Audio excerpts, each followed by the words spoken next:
누가복음 1장 1절은 우리 중에 이루어진 사실에 대하여 누가가 말씀을 기록하고 있다고 시작하고 있습니다. 성육신은 우리 중에 이루어진 사실입니다.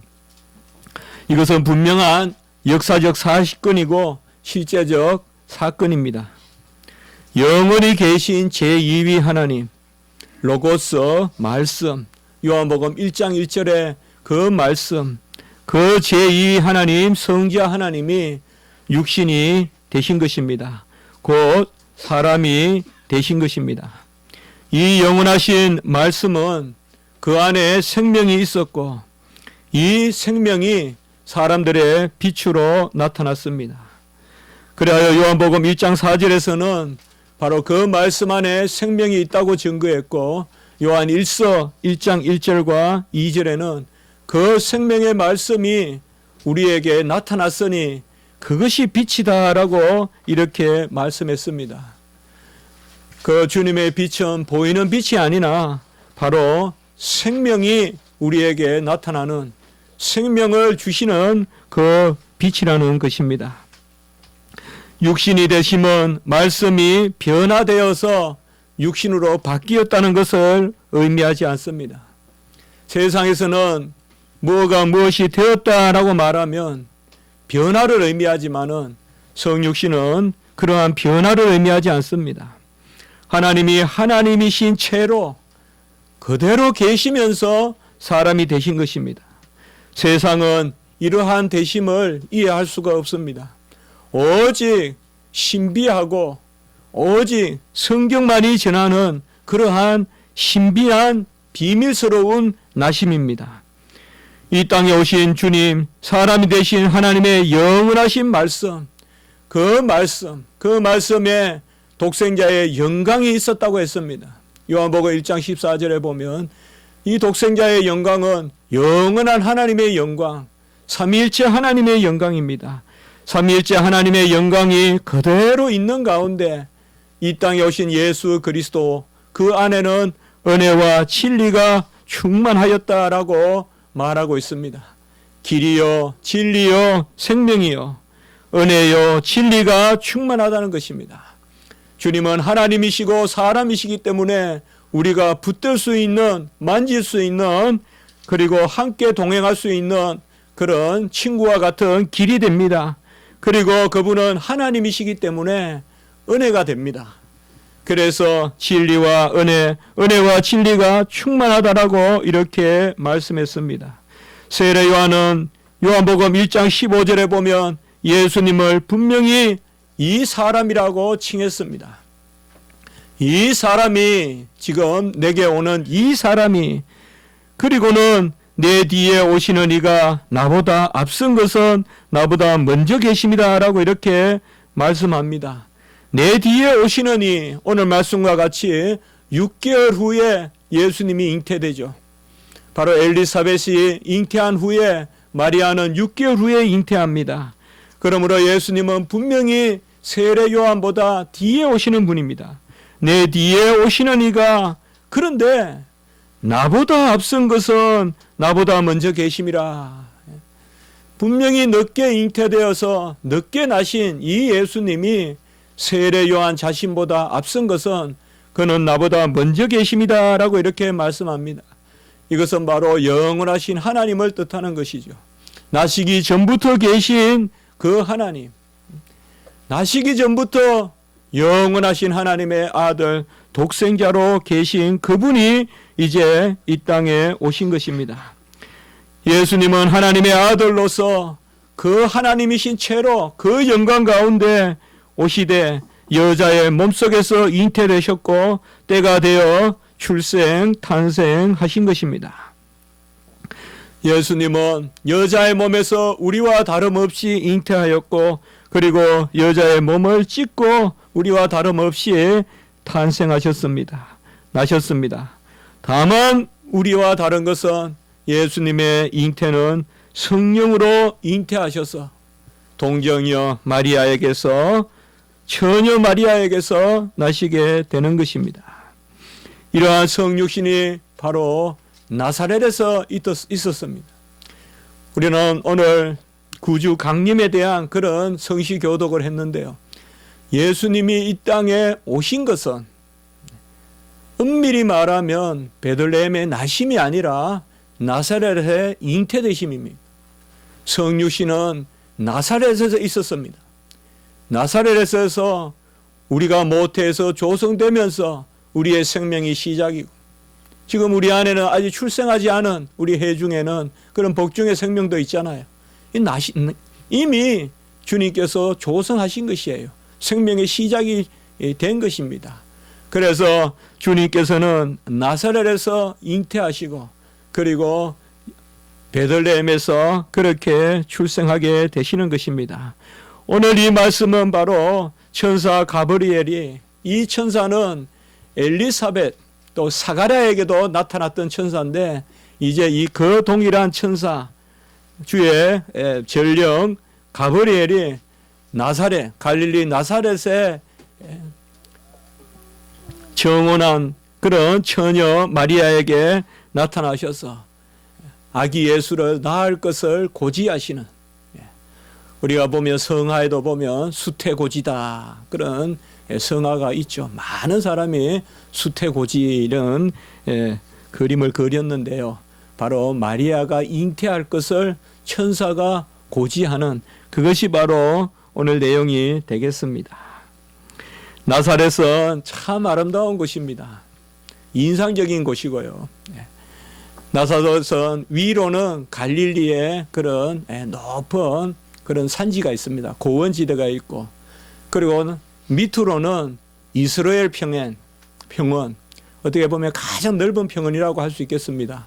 그래서 그 이스라엘 평원 그 위로, 또 그리고 그 위쪽으로는 그래서 갈릴리, 그러니까 서쪽으로는 갈릴리 산지가 있고, 동쪽으로는 쭉 가면 갈릴리 호수가 있고, 그 밑에 이제 가나가 있고 나사렛이 있고요.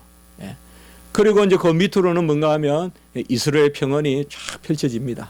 이스라엘 평원이 펼쳐집니다. 그래서 이 나사렛에서 서쪽으로 조금 더 가면 바로 갈멜산이 나옵니다.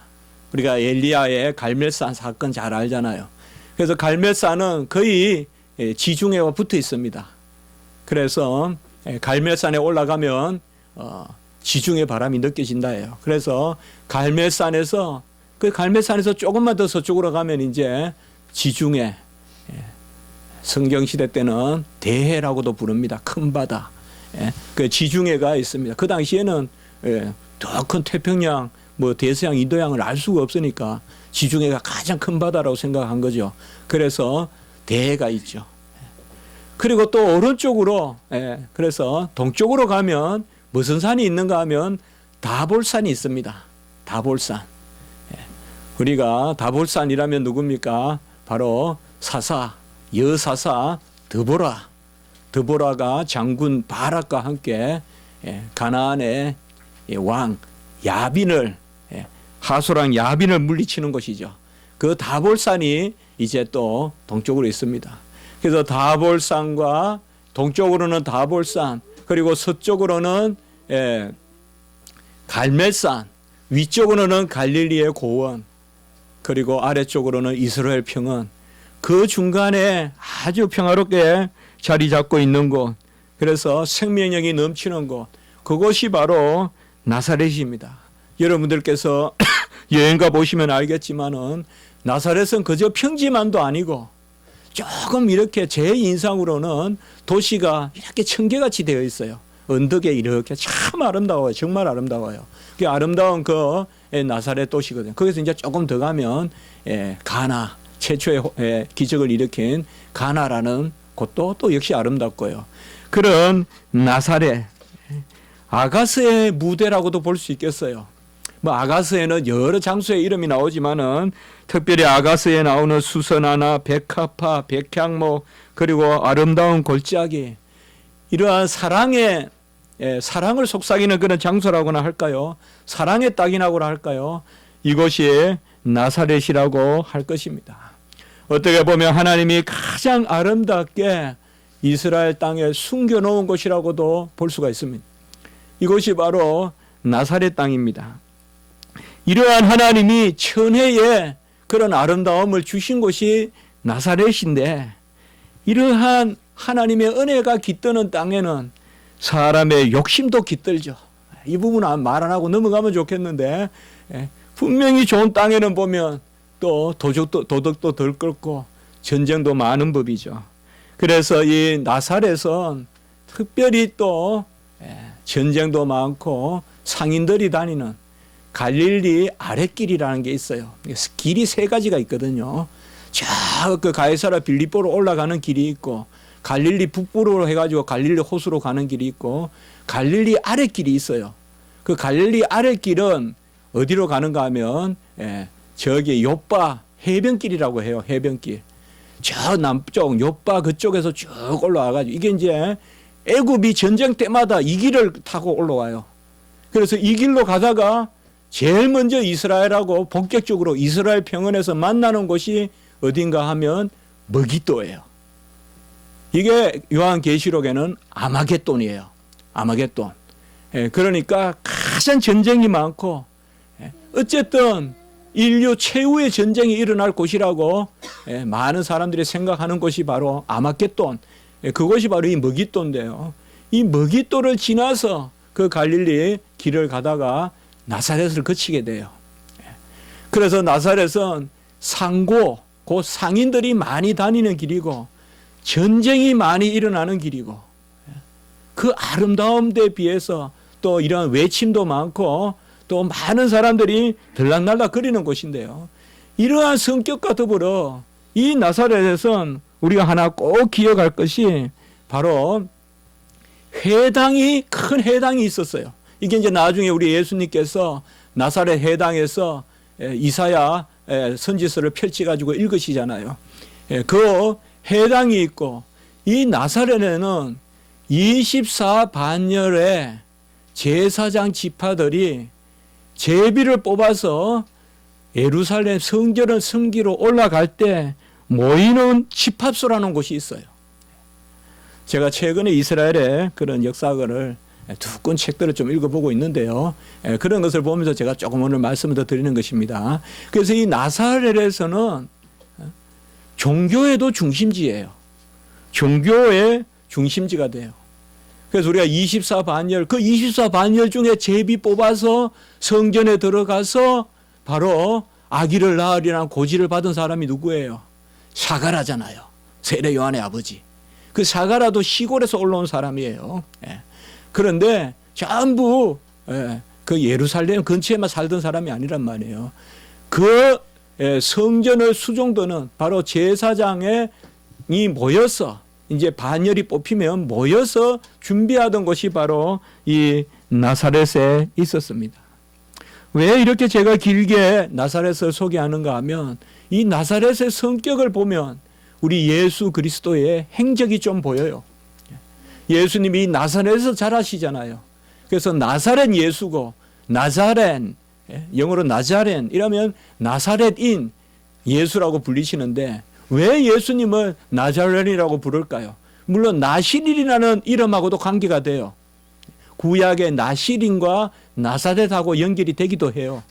또 그런 것도 있지만, 나사렛이라는 것은 아주 세상과 밀접한 곳이에요. 어떻게 보면. 그러면서도 거룩한 곳이에요. 예수님이 이 땅에 오신 모습을 우리가 좀 바라볼 수가 있어요. 예수님은 세상을 등진 어떤 그러한 소위 세속적인 종교가로 오신 게 아니에요. 이 땅 안에 계시면서 거룩한, 바로 이 나사렛은 예루살렘을 향하는 곳이에요. 예루살렘에 가서 제사를 드리는 제사장, 그 제비를 뽑은 반차를 쫓아서 제사장 직분을 감당해야 될 사람들이 나사렛에서 모여서 그 집합에서 있다가 예루살렘에 가는 곳이에요. 이것은 어떻게 보면 예수님이 나사렛에서 그의 삶을 준비하시고 드디어 공생애를 갈릴리로 먼저 가시고 이제 호수로 가세요. 나사렛에서 하신 게 아니에요. 갈릴리로 가세요. 주 본거지는 갈릴리 호수고, 거기에서 이제 마지막 때가 되어 예루살렘에 입성하시잖아요. 여리고를 거쳐서 요단 길 내려오셔 여리고를 거쳐서 이제 예루살렘으로 들어가시잖아요. 이것을 보면 하나님의 오묘한 섭리가 있는 것입니다.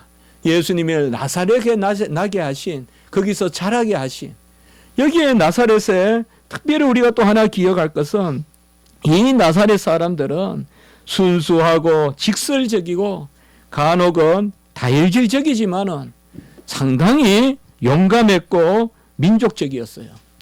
그래서 이스라엘의 많은 반역 사건이나 이런 것들이, 그래서 로마 사람들이나 이런 사람들이 상당히 다루기가 힘들었던 민족이 바로 이 나사렛 주변에 또한 사람들이었다고 합니다.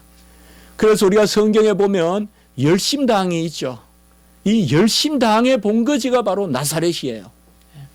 이 나사렛 지역에 열심당의 본거지가 있다는 것입니다.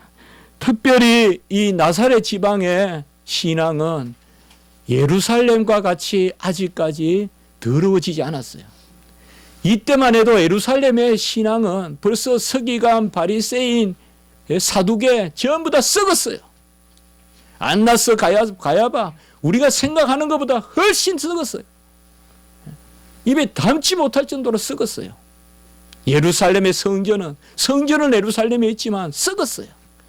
그러나 이 나사렛은 상대적으로 신앙이 순수했어요. 그래서 이 나사렛 사람들은 하나님의 말씀을 좀 더 충실히 지켰고 순수하게 지켰어요. 예루살렘에는 결혼의 순결 이런 것도 벌써 다 깨졌어요. 그런데 이 나사렛에서는 더욱 하나님에 충실했어요. 그래서 나사렛에서 정혼한 요셉과 마리아는 아주 충실하게 순결의 의무를 지키고, 그리고 아직 약혼은 했지만 결혼하지 않았기 때문에 이 둘은 아주 하나님의 말씀대로 성결함을 지킨 것이에요. 이런 것이 바로 나사렛 지역에 있었기 때문에 특별히 이러한 순수한 신앙을 가지고 있었다는 것입니다. 우리가 이런 배경을 보면서 성경을 읽어보면 아주 성경 말씀이 우리에게 와닿는 것이죠. 옛날 성경에는 오늘 27절에 보면 약혼한 처녀다 이렇게 나오지만은 옛날 성경에는 정혼했다 그랬죠. 저는 정혼이라고 한 것이 좀 좋았을 것이라고 생각도 해봐요. 약혼이란 말이 맞긴 맞는데 우리의 약혼하고는 좀 달라요. 어떤 면에서 다른가 하면 우리는 법적으로 약혼을 해도 아직까지 순결의 의무가 없어요, 사실. 그래서 약혼을 해서 다른 남자, 다른 여자를 또 이렇게 만난다고 해서 또 부정하다고 해서 간통 이렇게는 할 수가 없죠. 그러나 이스라엘의 법에 의해서는 약혼을 하면, 정혼을 하면 비록 아직 부부의 관계를 맺지 않았다고 하더라도 순결의 의무가 있어요. 순결의 의무가 있기 때문에 결혼한 것과 다름없어요. 그 부분에 있어서는. 결혼한 것과 다름없이 정혼을 하면 그러한 순결의 의무, 정결의 의무를 지켜야 해요. 이러한 의무를 귀하게 여기고 순수하게 신앙생활을 하던 나사렛의 다윗지파, 둘 다 다윗지파예요.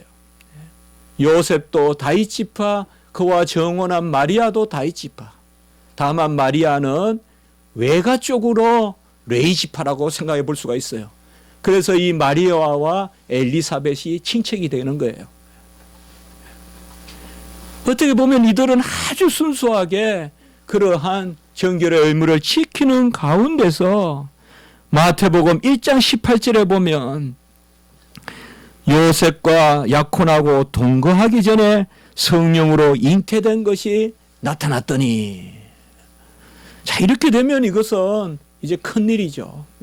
아까 제가 말씀을 드렸듯이 예루살렘이나 이런 신앙 같으면 아주 속화된 신앙이기 때문에 이런 일들이 많았으리라고 생각해 볼 수도 있는데, 이 나사렛에 경건한 요셉과 마리아에게 있어서 이 마리아가 약혼 전에 이렇게 잉태를 했다는 것은 분명히 돌을 맞아서 죽어야 돼요.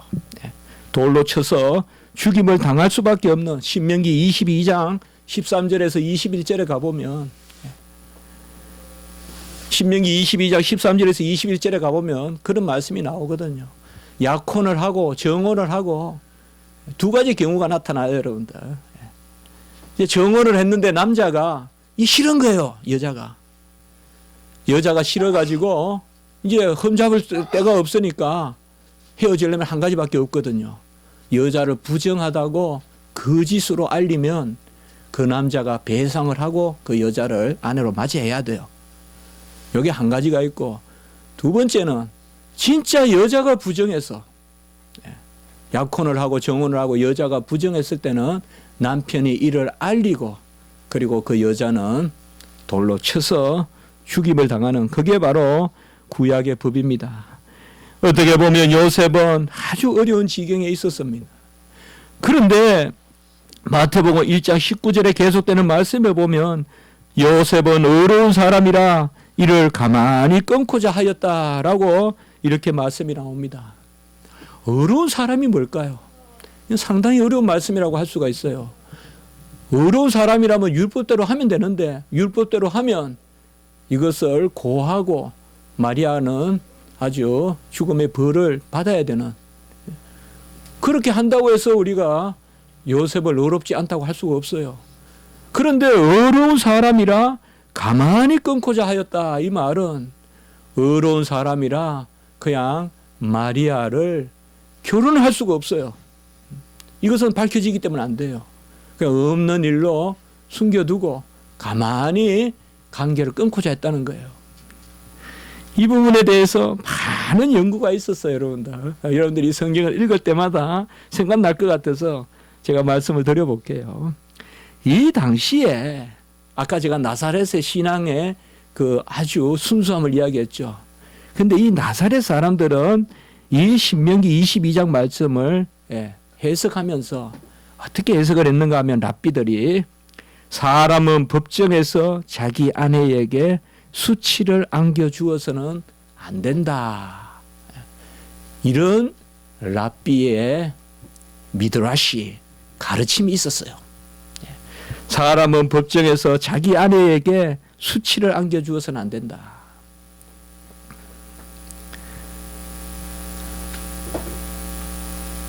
아마 이 말씀에 따라서 요셉은 아내를 수치스럽게 하지 않으려고, 수치를 안겨주지 않으려고 가만히 끊고자 했다.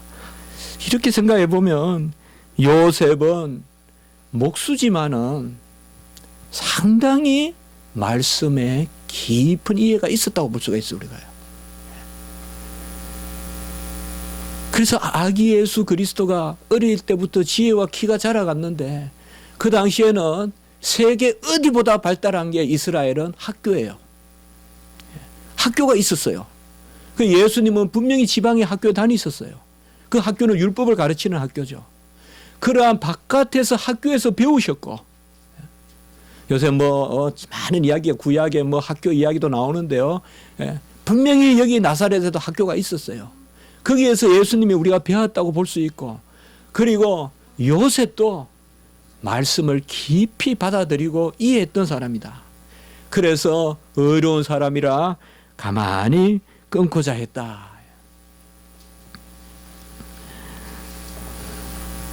남자든 여자든 어떤 법정에 가든 부부 관계를 가지고 서로 수치를 주는 것은 좋지 않습니다. 요새 무슨 뉴스 같은 데 보면 분명히 부부간에 자녀가 있음에도 불구하고 그냥 이혼 법정에 가서 남편이 아내의 협박을 했니 뭐니, 또 아내는 남편이 손찌검을 했니 뭐니, 그 자식들은 어떻게 되는 거예요? 딱 그게 뉴스에 나오면 그 자식들 생각해 봤어요. 헤어져서도 안 되지만은 헤어지려면 다 내가 잘못했다고 헤어지면 되는 거지. 그거 가지고 자녀들까지 있는데 말이에요. 이런 것은 여담이지만은 어쨌든 우리 주님은 바로 이러한 가운데서 성령으로 잉태되셨습니다. 마태복음 1장 18절 20절 그리고 오늘 31절의 말씀 내가 잉태하리니 그리고 35절의 말씀에 보면 성령이 내게 임하시고 라고 이렇게 말씀하고 있습니다. 예수님은 남자가 없는 처녀 마리아에게서 나셨습니다. 이러한 출생은 세상 어디에도 없습니다. 신화나 설화에는 나오죠. 그러나 그건 역사가 아니죠. 이야기죠. 그러나 분명히 이것은 역사예요. 역사적 사건으로 이렇게 남자를 알지 못하는 여자에게서 한 아기가 난다는 것은 이 세상 어디에도 없는 일입니다. 이 잉태는 성령으로 잉태하신 것입니다. 성령으로 잉태하셔서 바로 하나님이 사람이 되신 것입니다. 우리는 예수님이 성령으로 잉태하셨다라면 이 방법에만 관심을 많이 가집니다. 그러나 달리 한번 생각해 봅시다. 예수님은 하나님이세요. 하나님이 사람이 되셨어요. 달리 말하면 사람 예수는 하나님이세요.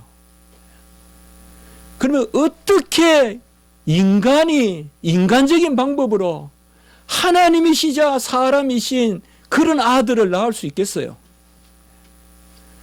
우리는 동정녀 마리아로부터 성령으로 잉태했다는 예수님의 나심 그 방법만 너무 생각할 것이 아니라 그분이 누구신가를 생각하면 그 방법은 신비한 방법일 수밖에 없어요. 이 땅에 오신 예수님이 누구신가를 우리가 정확하게 알면 그분은 바로 무한하신 분이잖아요. 끝이 없는 분이고 영원하신 분이고 무변하신 분이잖아요. 그분이 유한한 인간으로 오셨잖아요. 어떻게 무한하신 하나님이 유한한 사람이 되실 수가 있습니까? 그분은 무한하신 채로 유한하신 거예요. 무한이 유한으로 바뀐 게 아니에요, 여러분들. 예수님은 여전히 무한하시고 영원하시고 그분이 바로 이 땅에 오신 거예요. 예수님은 영원한 말씀, 스스로 계신 말씀이잖아요. 스스로 계세요. 자존하세요. 무엇에 도움이 없어요. 의지가 없어요. 스스로 계시는 분이 이제는 모든 것을 의지하지 않고는 날 수 없는 인간이 되셨죠. 인간은 스스로 먹을 수가 없잖아요. 어떤 동물보다 인간은 어릴 때 보호를 받아야 되잖아요. 이게 뭘 의미하는 거예요? 인간은 만물의 영장이지만은 인간은 어릴 때부터 겸손을 배우도록 하나님이 하신 거예요. 어떤 짐승보다 인간은 부모의 도움이 없으면 낳자마자 죽어버려요. 부모가 다 자리 봐줘야 되고 탯줄부터 다 온전히 끊어야 되고 탯줄이 자연적으로 끊치는 게 아니에요. 인간이 끊어줘야 돼요. 이런 것은 전부 다 우리가 태어난 것이 스스로 난 것이 아니라는 거예요. 인간은 이렇게 의지하는 존재인데 하나님은 스스로 계신 분이에요. 스스로 계신 분이 어떻게 의지하는 존재로 나셨냔 말이에요. 이러한 비밀스러운 출생을 과연 인간이 할 수 있겠냔 말이에요. 과연 우리 인간이 하나님을 낳을 수 있겠냔 말이에요. 그 마리아의 태에서 마리아의 모태에서 과연 전지하시고 전능하신 예수님은 전지하신 분이에요. 모든 것을 다 아시는 분이에요. 그분이 학교 다녔어요. 그분이 배웠어요. 전지하신 분이 왜 배워요? 예수님은 모든 것을 아시는데도 이 땅에 오셔서 지혜와 키가 자라가셨어요. 그분은 완전하신데도 꽉 차신 분인데도 충만하신 분인데도 자람이 있었고 그분은 전지하신데도 배움이 있었어요. 예수님은 하나님이시면서 사람이세요. 이 두 가지가 그대로 고백돼야 돼요. 하나님이 사람으로 변했다고 생각하기 쉬워요, 우리는. 그래서 예수님은 이 땅에 오셔서 이제 갈릴리에 걸어 다니시는 일정의 키를 가지시고 일정의 풍모를 가지시는 우리의 눈에 보이는 그 모양, 그것이 예수님이 아니에요, 다가. 예수님은 그 모양이시고 그 키고 그 얼굴이시지만은 그는 만물 안에 계시는 분이요, 만물을 주장하는 분이시요, 만물을 지으시는 분이에요. 결국 성령으로 잉태했다는 말이 뭘까요? 성삼위 하나님. 어렵게 생각할 거 없어요. 이러한 하나님이시자 사람이신 분은 오직 하나님으로부터만 나실 수 있어요. 성령의 역사로 나시는 것이죠. 하나님은 성령으로 일하시잖아요. 그러니까 당연히 하나님이 사람이 되시는 것은 성령 잉태 외에는 길이 없어요, 여러분들. 다른 방법이 없어요. 하나님이 아들을 성령으로 보내시는 거예요. 같이 합시다. 성부께서 성자를 성령으로 보내셨다. 삼위일체의 역사가 일어나는 거예요. 어렵게 생각할 거 없어요, 여러분들. 당연히 성령 잉태예요. 성령 잉태 외에는 이러한 일을 할 수가 없어요, 인간이. 인간이 어떻게 하나님을 낳아요? 바로 오직 성령으로 잉태하셨습니다. 통상적인 방법으로는 영원하신 하나님이 사람이 될 수 없습니다. 그래야 오늘 35절에 보면 성령이 내게 임하시고 지극히 높으신 이의 능력이 너를 덮으시리니, 성령이 내게 임하시고 지극히 높으신 이의 능력, 이것이 바로 성령의 능력, 하나님의 능력을 이야기하는 것입니다. 성령이 임하리니 그 오실 분은 거룩한 이다. 35절에 보면 나실 바 거룩한 이라라고 이렇게 말씀하고 있습니다. 성령으로 잉태하셨기 때문에 예수님은 마리아의 몸에서 나셨지만은 죄가 없으십니다. 예수님은 죄가 있으신 적이 없습니다. 성령으로 잉태하셨기 때문에 그는 잉태 즉시 성령의 역사로 마리아의 원죄가 없는 몸을 받으십니다. 마리아로부터 나셨어요. 남자가 없이 낳기 때문에 거룩하다는 게 아니에요. 마리아로부터서 남자가 없이 여자에게서 났으니, 처녀에게서 났으니 거룩하다는 것이 아니에요, 여러분들. 마리아도 원죄가 있어요. 처녀에게서 나서 거룩하다 그러면 틀려요. 인간에게 낳는데 어떻게 거룩해요? 성령으로 잉태하셨기 때문에 거룩한 거예요. 우리는 처녀에게 나셨기 때문에 거룩하다 생각하는데 그 처녀도 원죄가 있어요. 로마 가톨릭은 마리아가 원죄가 없다고 가르치지만은 그것은 이단적인 가르침이에요. 성경은 그렇게 말하지 않아요. 마리아는 분명히 한 사람이고 마리아도 원죄가 있었어요. 그 마리아의 원죄가 있는 몸에서 예수님이 인성을 취하시되 성령으로 그 인성을 취하셨기 때문에 그 마리아에게 있는 본래의 죄가 즉시 없어지는 가운데 들어오는 거예요. 이것이 바로 성령으로 거룩하게 하시는 것이에요. 그래서 히브리서 4장 15절에는 예수님은 우리와 동일하시되 죄가 없으시다라고 이야기했고, 히브리서 7장 26절에는 그는 거룩하고 악이 없고 더러움이 없고 죄인에게서 떠나 계시고 하늘보다 높이 되신 분이다라고 이렇게 말씀하고 계시는 것입니다. 그리고 그분은 35절 후반부에 보면 하나님의 아들이라고 이렇게 일컬어지십니다. 예수님은 이 땅에 혈과 육을 지니신 그런 사람으로 오셨지만은 여전히 태초로부터 계신 생명의 말씀, 그 생명의 말씀이 우리에게 나타나신 것입니다. 이렇게 생각하시면 돼요. 하나님이 사람으로 나타나신 것이에요. 요한일서 1장 1절에서 2절의 말씀이 그래요. 태초부터 계신 생명의 말씀에 관하여서는 우리가 보고 자세히 보고 듣고 만진 바 된지라. 요한일서 1장 1절.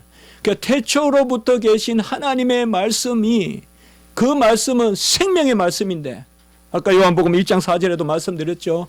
그 생명의 말씀을 우리가 보고 듣고 자세히 보고 만진 바 된지라. 그것이 뭐냐 하면 빛이에요. 그것이 빛이란 말이에요. 생명의 말씀이 드러나는 것이 빛이에요. 그래서 예수님의 나심은 하나님의 드러나심이에요. 주어는 하나님이에요. 주어는 하나님이에요.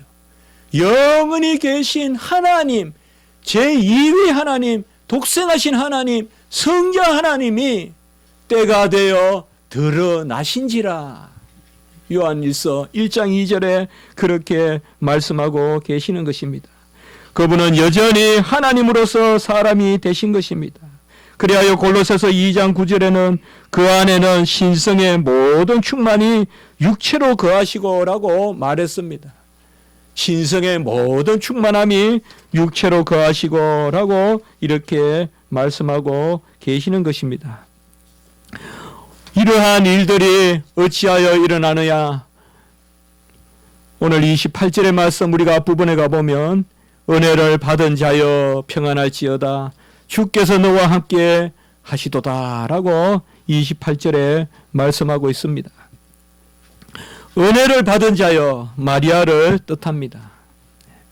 그리고 30절에도 보면 내가 하나님께 은혜를 입었느니라. 우리가 성경을 읽을 때마다 마리아가 은혜를 입었다는 것이 뭐를 의미하느냐?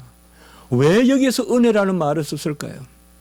여기 동사형으로 은혜를 받은 자여 은혜를 입었느니라 라고 이렇게 이야기합니다. 마리아의 복중에 예수 그리스도를 지니셨다는 것이 은혜라는 것이죠. 어떻게 보면 마리아는 최초로 예수님을 속에 품었던 인간이에요. 그래서 은혜가 있는 거예요. 거기 보세요. 은혜를 받은 자여 평안할지어다 주께서 너와 함께 하시도다. 임마누엘이잖아요. 임마누엘 하나님이, 그 예수님이 처음으로 마리아의 뱃속에서 잉태되셨어요. 그 예수님의 생명이 마리아에게 처음으로 있게 되었어요. 이제 우리가 성찬을 행하면 그의 살과 피가 우리 안에 있고, 이제 골로새서 2장 20절에 의하여 이제 우리 안에 주 예수 그리스도가 살죠. 우리가 은혜를 입은 사람들이죠. 그 은혜란 말이에요. 그래서 은혜를 받은 자여 주께서 너와 함께 계시도다. 너무나 이 말씀을 우리가 관념적으로 볼 게 아니라, 어렵게 여길 것이 아니라, 마리아는 하나님의 아들을 처음으로 그 몸 안에 두신 분이다. 임마누엘 하나님, 그 하나님. 이사야 7장 44절에 예언된 처녀에게서 아기를 낳을 것이니 그 이름을 임마누엘이라 하리라. 그 임마누엘의 성취가 바로 이 마리아 안에서 일어난 것입니다. 이때 평안이 있는 것입니다. 28절에 은혜를 받은 자여 평안할지어다. 여기 헬라어를 우리가 그대로 언어를 보면요, 그대로 제가 한번 해석해 보면요, 은혜를 받은 자여 평안할지어다 주께서 너와 함께 하시도다 라는 28절의 말씀은 은혜를 받은 자여 은혜가 있을지어다. 사실 평안이란 말은 은혜가 있을지어다 라고 번역해 볼 수가 있어요. 다 은혜라는 그 명사로부터 나온 동사들이에요. 은혜가 있어라 이 말이 평안할지어다. 그리고 은혜를 받은 자여, 은혜를 받은 자여 은혜가 있을지어다. 우리의 평강은 예수 그리스도의 은혜를 입는 것입니다. 마리아가 예수님을 낳아서, 마리아가 하나님의 아들을 낳았기 때문에 마리아에게 인사하고 마리아에게 절하라는 것이 아닙니다. 마리아도 은혜를 받은 사람일 뿐입니다. 아베 마리아 하지 마란 말이에요. 아베 마리아 하지 마라는 거예요. 로마 캐톨릭은 아베 마리아라고 하죠. 아베라는 말은 안녕이란 뜻이에요. 곧 평강이란 뜻이에요. 평안할지어다. 마리아에게서 평안을 구하지 말란 말이에요, 여러분들. 마리아는 은혜를 받은 사람이에요. 그래서 오늘 제가 설교 제목에 은혜의 성령 잉태, 성령으로 잉태한 것이 은혜지 마리아의 공로가 아니에요. 어찌 우리가 내 안에 예수님이 사시는 것이 내 공로예요. 은혜를 입은 자여 평안할지어다 주께서 너와 함께 하시도다. 똑같이 우리에게도 하시는 인사할 수 있어요. 은혜를 입은 자여 평안할지어다 주께서 우리와 함께 하시도다. 마리아도 은혜를 받은 자요 우리도 은혜를 받은 자예요. 이 성탄의 때에 마리아를 숭배해서 되겠습니까? 로마 캐톨릭 같은 경우 보면 마리아를 더 숭배해요. 예수님은 작게 숨어 있고 안고 있는 마리아의 얼굴만 크게 드러나요. 그게 아니죠. 예수 그리스도가 오히려 은혜의 주가 되시는 것이죠. 성령으로 잉태하셔서 지극히 높으신 이의 능력이 그를 덮으시는 거죠.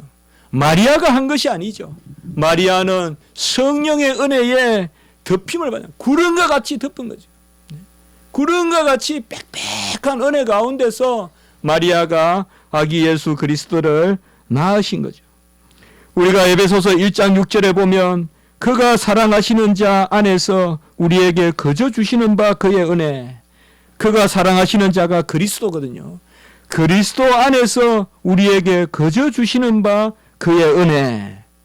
이때 거저 주시는 바, 이게 오늘 28절과 30절에 나오는 은혜를 입었다라는 말과 통해요. 결국은 뭐예요? 에베소서 1장 6절에 우리가 예수 그리스도 안에서 그저 은혜를 받았다는 말과 오늘 마리아가 은혜를 입은 자여 은혜를 받았다라고 말하는 것과 동일하다는 것입니다. 새 생명의 역사는 우리 인간의 공로가 아닙니다. 새로운 생명이 나타났습니다. 육체적인 물리적인 방법이 아니라 오직 은혜로, 오직 하나님의 능력으로, 성령의 능력으로 새로운 생명이 태어났습니다. 우리가 성탄의 권능이 여기에 있는 것입니다. 은혜 가운데 우리에게 역사하심으로 우리 안에 새롭게 되는 역사가 나타나고 우리 안에 새 생명이 해임되고 잉태되고 그 생명이 나로부터 출산하고 그 생명이 나의 교양과 훈계로 자라고 이 열매를 맺는 것, 이것이 바로 아기 예수 그리스도께서 이 땅에 오신 놀라운 그 생명의 구원의 섭리의 역사인 것입니다. 그 이름을 예수라 하라 30절에 말씀하고 있는 것이죠. 31절에 말씀하고 있죠. 마리아가 은혜를 입었다 하고 31절에 잉태하여 아들을 낳으리니 그 이름을 예수라 하라. 32절에 보면 그가 큰 자가 되고, 이것은 금방 여러분들 기억하세요. 이제 평생 기억하세요. 큰 자라는 말은 인성이에요. 그가 사람으로서는 큰 자가 되고, 그리고 지극히 높으신 이의 아들, 이것은 하나님을 뜻해요. 신성을 뜻해요. 그는 사람으로서는 큰 자가 되고, 왜요? 세례 요한도 큰 자라고 부르거든요. 누가복음 1장 15절에 가보면 세례 요한도 큰 자라 부르고 예수님도 큰 자라고 부르는데, 이거는 세례 요한과 비교할 것이 아니죠. 나보다 늦게 된 분이 나보다 먼저 계시다고 세례 요한이 고백했잖아요. 그러니까 정말 사람으로서 최고 큰 자고, 그 다음에 하나님으로서는 지극히 높으시는 제2의 아들이고, 그분이 이 땅에 오셔서 바로 다윗의 후손으로 오시는 거예요. 거기 32절 후반부에 보면 다윗의 후손으로 오셔서 33절에 보면 야곱의 집을 다스린다. 이 말은 12지파 곧 그리스도의 왕국을 다스리니 33절 후반에 그 나라가 무궁하리라. 이 두 구절은 너무 우리가 해석을 많이 안 해도 돼요, 여러분들. 그는 사람으로서는 지극히 최고 높으신 분이요, 하나님으로서는 제2의 하나님의 아들이시에요. 그가 다윗의 후손으로 오셔서 12야곱 지파를 다스리는 왕이 되실 것이다. 이것이 바로 31절과 32절의 말씀입니다.